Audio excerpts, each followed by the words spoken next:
Abra sua Bíblia, o livro de Lucas, capítulo 7, versículo 36 em diante. É um texto bastante conhecido, mas que no dia de hoje trouxe uma revelação profunda para a minha vida e eu quero compartilhar ela com os irmãos. Que Deus me dê a graça de ser instrumento do Senhor e que o nome dele seja exaltado, glorificado e ovacionado neste lugar. Convém que ele cresça. Convém que o nome dele cresça, convém que ele apareça. Amém? Vamos ler a palavra? Está lá? Convidou um dos fariseus para que fosse jantar com ele. Jesus, entrando na casa do fariseu, tomou seu lugar à mesa. E eis que uma mulher da cidade, pecadora, sabendo que ele estava à mesa na casa do fariseu, levou um vaso de alabastro com unguento. E estando por detrás, aos pés, chorando, regava-o com suas lágrimas e os enxugava com seus próprios cabelos. E beijava-lhes os pés e ungia-o com unguento. Ao ver isso, no versículo 39, o fariseu que o convidava disse consigo mesmo: se este fora profeta, bem saberia quem é, qual é, Se este fora profeta, bem saberia quem é e qual é a mulher que lhe tocou, porque é pecadora. Dirigiu-se Jesus ao fariseu e lhe disse: Simão, uma coisa tenho a dizer-te. E ele respondeu: dize-a, mestre. Amém, Jesus. Certo credor tinha 2 devedores. Um lhe devia 500 denários e o outro 50. Não tendo nenhum dos dois como que pagar, perdoou-lhes a ambos. Qual deles, portanto, o amará mais? Respondeu-lhe Simão: suponho que aquele a quem mais perdoou. Replicou-lhe: julgaste bem. E voltando-se para a mulher, disse a Simão: vê esta mulher? Entrei em tua casa e não me deste água para os pés. Esta, porém, regou os meus pés com lágrimas e os enxugou com os seus cabelos. Não me deste ósculo. Ela, entanto, desde que entrei, não cessa de me beijar os pés. Não me ungiste a cabeça com óleo, mas esta, com bálsamo, ungiu os meus pés. Por isso te digo, perdoado-lhe são os seus muitos pecados, porque ela muito amou. Mas aquele a quem pouco se perdoa, pouco ama. Então disse a mulher: perdoados são os teus pecados. E os que estavam com ela à mesa, começaram a dizer entre si: quem é este que até perdoa pecados? Mas Jesus disse à mulher: a tua fé te salvou, vai em paz. Igreja, eu não tenho muito de diferente para dizer essa noite, para compartilhar com os irmãos. Mas são lições tão simples na nossa vida, e que se nós não praticarmos, se nós não tomarmos decisões, atitudes, muito daquilo que Deus tem para realizar na nossa vida, e não só na nossa vida, mas através da nossa vida, fica retido. E uma das coisas que determinou a vida dessa mulher, para todo o sempre, foi a decisão dela. Diga comigo assim: decisões definem destinos. E enquanto eu vou falar algumas coisas aqui, eu queria que você pensasse um pouco nas decisões que você vem tomando. E sabe por que eu estou te dizendo isso? Porque algumas decisões da minha vida mudaram algumas coisas.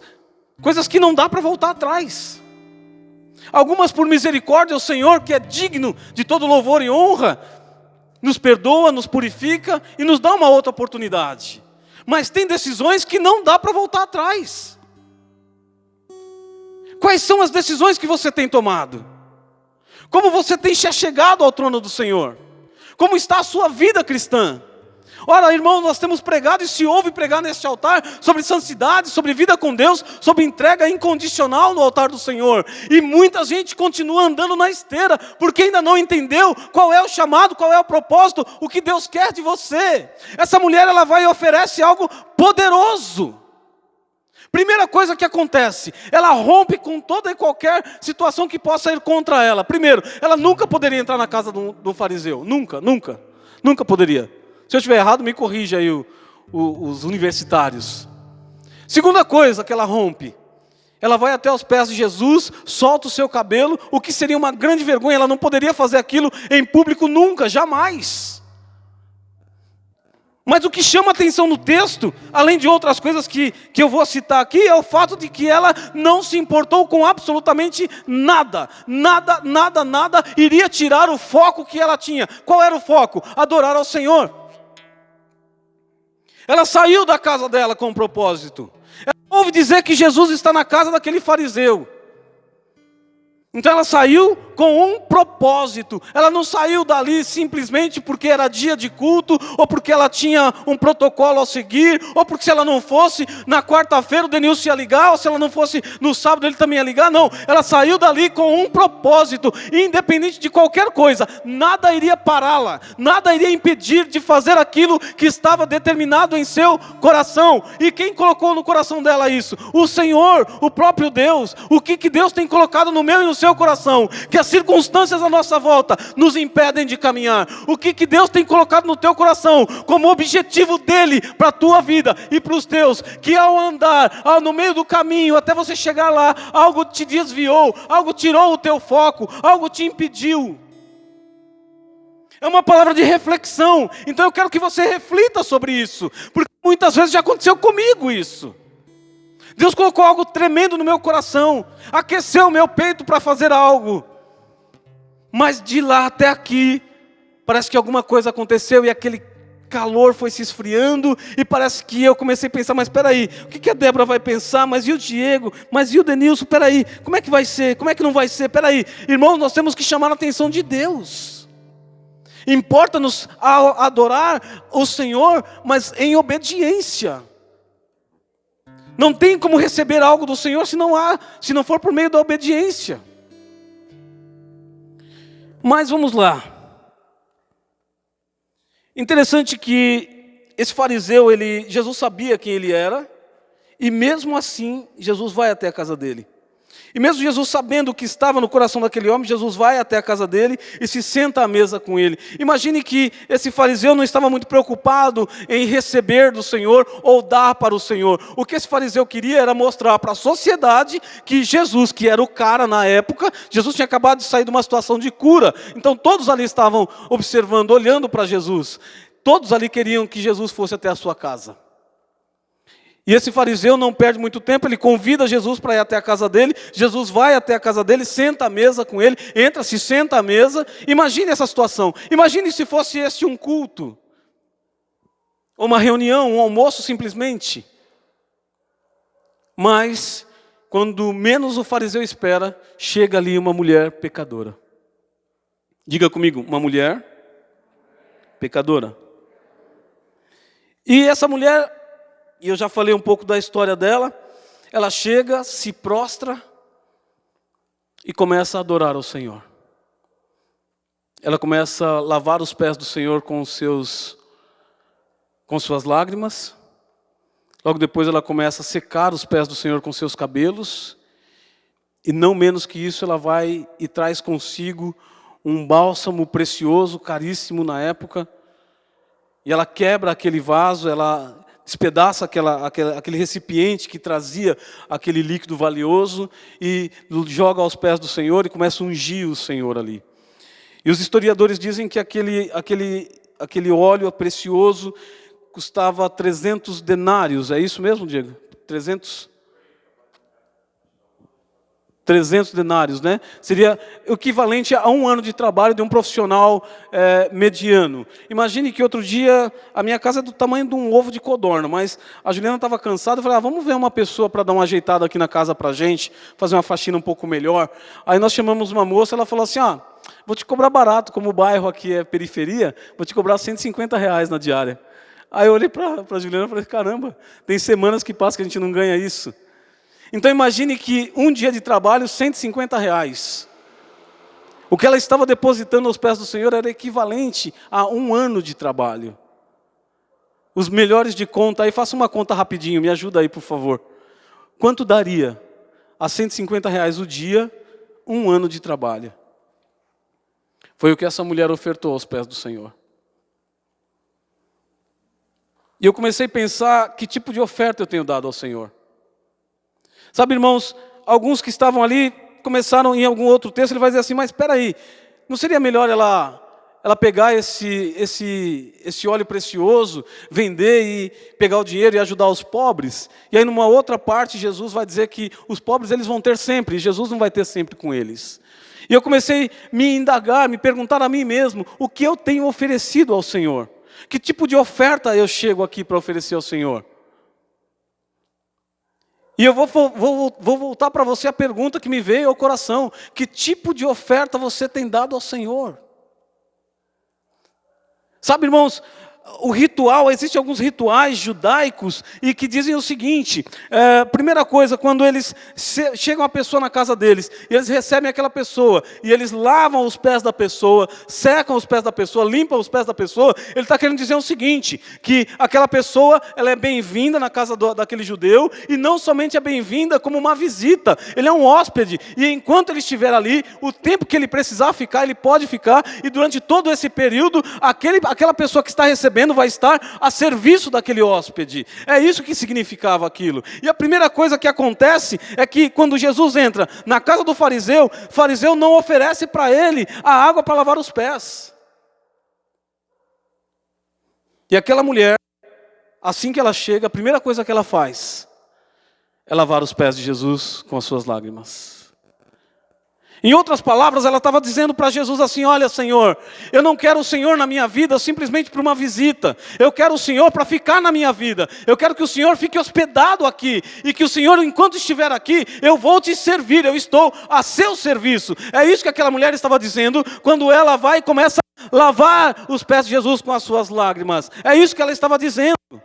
Diferente do fariseu, que simplesmente recebeu Jesus por uma questão política e social. Aí eu pergunto, porque veio a minha pergunta, como eu tenho recebido Jesus na minha vida? Mas irmão Paulinho, você já é pastor?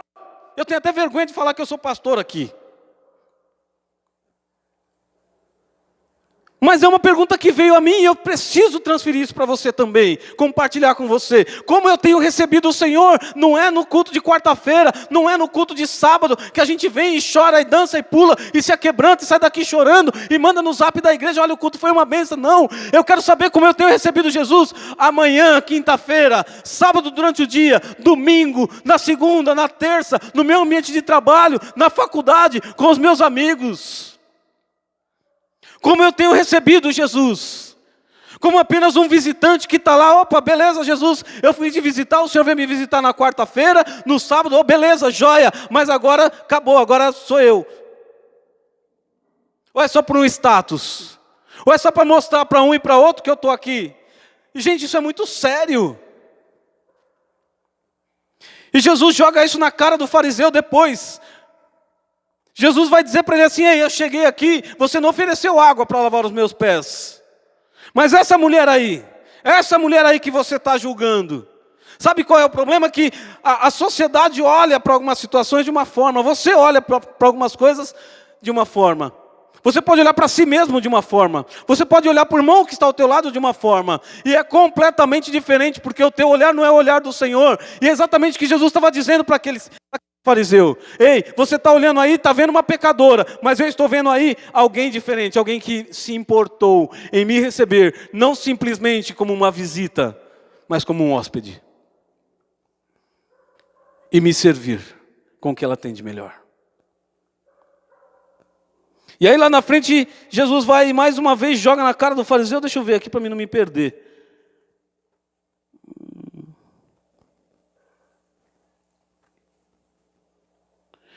Ele fala no versículo 44, entrei em tua casa e não me deste água para os pés. Esta, porém, regou os meus pés com lágrimas e enxugou com seus cabelos. Versículo 45, não me deste ósculo. No entanto, ela, entretanto, desde que entrei, não cessa de beijar os meus pés. E uma outra curiosidade aqui, e é interessante, a minha esposa falou para mim assim, moça, você vai pregar sobre esse texto? Você já não pregou? Eu falei, já, mas hoje Deus falou algo diferente. Porque eu fui estudar esse texto e uma das coisas que chamou a minha atenção foi o fato do ósculo santo. Os judeus falam de 3 ósculos santos, 3 tipos de beijos. O primeiro beijo é o beijo do sacerdote. É aquele que você chega com o ósculo santo e dá um beijo no rosto. Dê um beijo no rosto. O segundo beijo é o beijo do profeta. Gostou, né? O segundo beijo é o beijo do profeta.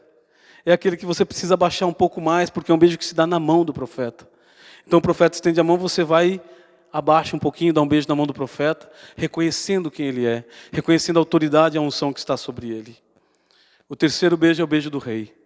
É o beijo que quando o rei se apresenta, seus súditos se levantam, se prostram aos pés dele e beijam os pés do rei. E aí mais uma vez Jesus faz um comparativo com a situação daquele fariseu e a situação daquela mulher. Ela não somente reconheceu Jesus como um sacerdote, mas ela também reconheceu Jesus como um profeta e como rei. Como eu e você temos reconhecido Jesus em nossa vida? Como eu e você temos reconhecido Jesus na nossa vida? Vou perguntar de novo, para que você possa pensar, refletir, sair daqui pensando, remoendo essa palavra. Eu não estou falando simplesmente no ambiente de culto, gente. Porque falar bem, qualquer doutor aí pode falar. Quando falaram de Jesus para Mahatma Gandhi, Gandhi falou o seguinte: olha, eu creio no teu Cristo, mas nesse cristianismo que vocês vivem, estou fora. Nós vivemos em uma sociedade que olha para nós esperando receber alguma coisa. E o que essa sociedade corrompida pelo pecado olha para você e tem você para dar para ela? Isso vai de como você recebe Jesus na sua vida. Isso vai de como você se porta diante do rei. Jesus joga na cara feio mesmo de Simão. E ele continua. Não me deste ósculo, ela entretanto, desde que entrei, não cessa de me beijar os pés. Não me ungiste a cabeça com óleo, mas esta com bálsamo ungiu os meus pés. E aí é onde eu também quero parar um pouquinho sobre a oferta que essa mulher faz. Talvez não dê tempo, mas eu, pensando nisso, a hora que eu estava preparando a mensagem, eu procurei algum lugar aqui próximo que vendesse uma essência legal, que eu quisesse usar aqui, e achei a 8 quilômetros daqui. E como eu queria muito fazer essa comparação com a igreja, eu peguei o carro, fui lá, 8 quilômetros, deve ter uns 50, 60 reais aqui de essência. Mas eu queria te mostrar, Rebeca, corre aqui, faz favor, filha. Passa rapidinho na mão dos irmãos aqui, a começar do Denis. Começa ali pelo Denis. Vê se você consegue sentir bem o perfume disso aí, Denis. Rapidamente. Não, Bequinha, não é para tirar não, é só para dar na mão dele. Não é para tirar nada, né? Só tenta, isso. Legal, né? Rapidinho, Rebeca, rapidinho, rapidinho. Isso, vai lá, rapidinho, rapidinho. Enquanto você pensa no que você tem ofertado ao Senhor. Como você tem ofertado a sua vida diante do Senhor. Como você tem ofertado, você empresário, a sua empresa diante do Senhor. Como você tem ofertado, você profissional liberal. Como você tem ofertado, você que é CLT. Como você tem ofertado a sua vida diante do altar do Senhor, para que ela seja como um incenso suave, como um canal, como um farol no meio do mar. Para vidas que estão perdidas, precisando ser alcançadas. E não pense você que Deus vai enviar um anjo do céu, não. Deus quer enviar você, Deus quer enviar a igreja. Outro dia eu estava conversando com o Denis sobre o trabalho que a gente faz, o que a igreja faz na casa de recuperação, e a gente estava falando sobre o desejo que ele tem, que nós temos, que a igreja tem, né? Ou pelo menos algumas pessoas da igreja têm, e isso a gente avalia de acordo com aquilo que você investe da sua vida nesta casa que é instrumento de Deus para a tua vida. Se avalia assim, porque às vezes nós dissemos que amamos, mas na hora da gente chegar junto e falar vamos lá, a gente simplesmente recebe Jesus como o fariseu recebeu. Como apenas um visitante ilustre. Que você prepara uma mesa legal, mas quando ele vai embora você continua na sua vidinha medíocre, sem se importar num reino que está por vir e numa palavra que vai se cumprir. Qual é a palavra, irmão? Jesus vai voltar e vai vir buscar uma igreja lavada e remida no sangue do Cordeiro. Então não é de qualquer jeito que a gente vai subir. Não é com qualquer atitude que a gente vai subir. Não é vivendo um cristianismo tacanho, que não muda a vida de ninguém, que não transforma nem tão pouco a sua vida, nem tão pouco das suas famílias, dos seus familiares, que a gente vai chegar lá no céu. Então não dá para a gente ficar na mediunidade, na mediocridade, não é isso? Desculpa aí a palavra errada. Não dá para a gente ficar na média, ou você é ou você não é. Ou você é quente ou você é frio. E há de chegar um tempo em que o Senhor vai separar o joio do trigo. Você vai estar no meio de quem? No meio de quem eu vou estar? No meio de quem eu quero estar? É algo que nós devemos pensar. E aí Jesus diz para ela assim, olha, por isso no versículo 47 te digo, perdoados-lhes são os teus muitos pecados, porque ela muito me amou, mas aquele a quem pouco se perdoa, pouco ama. Então disse a mulher, perdoados são os teus pecados. E aqui é uma outra coisa que Deus falou muito comigo, porque eu também já vivi isso e quero compartilhar com você. Não sei se você vive isso, mas se vive, eu quero que você seja liberto essa noite em nome de Jesus Cristo. O difícil, irmãos, não é você receber perdão do Senhor. Não é difícil. Se você vai e busca esse perdão, o Senhor imediatamente vai te perdoa e lança isso no mar do esquecimento. Mas sabe qual é a grande dificuldade? Muitos de nós deixamos de viver o melhor do Senhor, na mesa do Senhor, porque não nos apropriamos do perdão do Senhor. Deus te perdoou, perdoou, siga em frente. Para outros, Jesus diz o seguinte, olha, vai e não peques mais. Porque o que ele tinha, a doença que ele tinha, Jesus curou, olha, vai e não peques mais para que não te aconteça algo pior. E assim como em algumas situações da minha vida, eu não sei a sua, nós ficamos presos lá atrás em algumas coisas que aconteceram lá atrás, e volta e meia vem um enviado do diabo esbofetear o teu rosto e lembrar a você um passado que já não te existe mais, já não pertence mais a você. Volta e meia vem um enviado de Satanás esbofetear o teu rosto e trazer à tua memória práticas que você tinha, como se fosse bom, ou como se você não tivesse sido liberta ou liberta disso. Então, em nome de Jesus Cristo, essa noite eu quero dizer para você que Jesus Cristo não faz nada pela metade. Se Ele perdoou, perdoou. Se Ele libertou, libertou, e você é livre em nome de Jesus. E o pecado não tem domínio mais sobre você. Então, é chegado o dia, e o dia é agora, de você acordar para a realidade do Evangelho, e não se sentir mais, e não se permitir mais ser marionete do diabo, que a sua mente não seja mais um parque de diversão de Satanás. Mas para que isso aconteça, é necessário que você se aproxime do Senhor, para recebê-lo, não apenas como um convidado ilustre, mas como alguém que está na sua casa e que você deseja servi-lo em tudo, como Ele quer. Amém? Alan, cadê o negócio para eu quebrar isso aqui? Que eu vou quebrar esse negócio aqui agora. Traz aqui que eu vou quebrar ele. E aí a Rebeca mais uma vez vai passar pertinho de você. E você vai perceber que se você não quebrar, ou se você não deixar que o Senhor quebre o que precisa ser quebrado na sua vida, jamais as pessoas à sua volta vão poder sentir o perfume de Cristo que exala e que tem para ser exalado através da sua vida. Então é necessário que você se deixe quebrar. Outro dia, a Rebeca hoje estava falando sobre uma mensagem que eu preguei na Casa Verde, que a gente usou um vídeo do oleiro mexendo, manipulando o barro, até fazer um vaso, e depois esse vaso se quebra, e a mensagem é muito profunda. Mas o que eu quero falar sobre isso é que, muitas vezes, Deus quer quebrantar, trazer quebrantamento a algumas áreas da nossa vida, para que a gente possa fluir no Senhor, para que a gente possa exalar mais de Cristo. E às vezes nós ficamos presos a algumas coisas que Deus já falou para você abrir mão. E se nessa noite o Senhor está falando para você abrir mão de algumas coisas, eu quero confiar na ação do Espírito Santo de Deus, que o Espírito Santo está revelando a você o melhor dele. Pega aí, Alan, pega aqui, pega aí. Aqui, isso. Aí. Deita aí. Assim mesmo, ó. Assim, ó. depois a gente seca. Agora pode passar. Você vai perceber a diferença. Já dá para sentir daí? Consegue sentir? De longe dá para sentir. Dá para sentir daí, de longe? Mas que para você pudesse... Eu daqui estou sentindo, não sei se é porque está pertinho de mim aqui. Dá para sentir daí, Denis? Dá? Não? Não, mas daqui a pouquinho vai dar, que a Rebeca vai passar aí. A igreja é grande. Mas a intenção você entendeu. Nós somos inteligentes, você entendeu. Então, sem dó.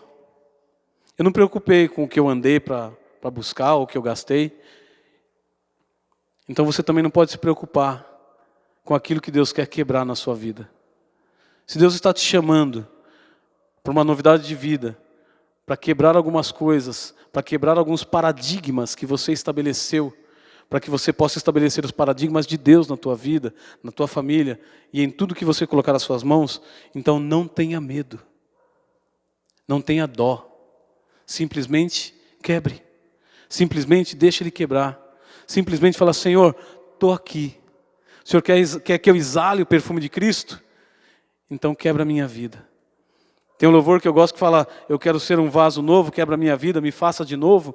Mas aí quando o Senhor fala assim: então vem cá, Diego, vamos quebrar essa parte aqui.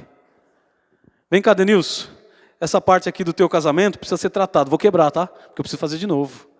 Vem aqui, Paulinho, vem cá. Tem umas coisas, alguns comportamentos teus que não dá para mim, não dá. Eu vou precisar quebrar. Aí eu falo: não, Senhor, essa parte aqui não, essa parte aqui está doendo. Mas essa parte do meu relacionamento com os meus filhos, não, Senhor. Mas essa parte de perdão aqui, não, de jeito nenhum. Eu não vou perdoar. E aí nós oramos: Pai nosso que estás no céu, santificado seja o teu nome, venha a nós o teu reino. Perdoa as nossas ofensas como nós perdoamos quem nos tem ofendido. E aí nós ficamos na esteira. Entra ano, sai ano, entra ano e sai ano.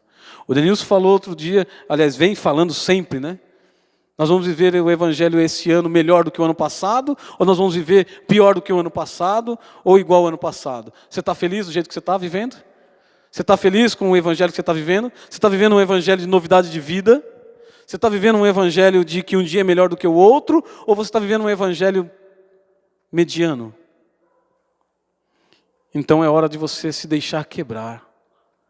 É hora de você deixar que o Senhor traga novidade de vida para você. Amém, igreja? Vamos nos colocar de pé em nome do Senhor Jesus?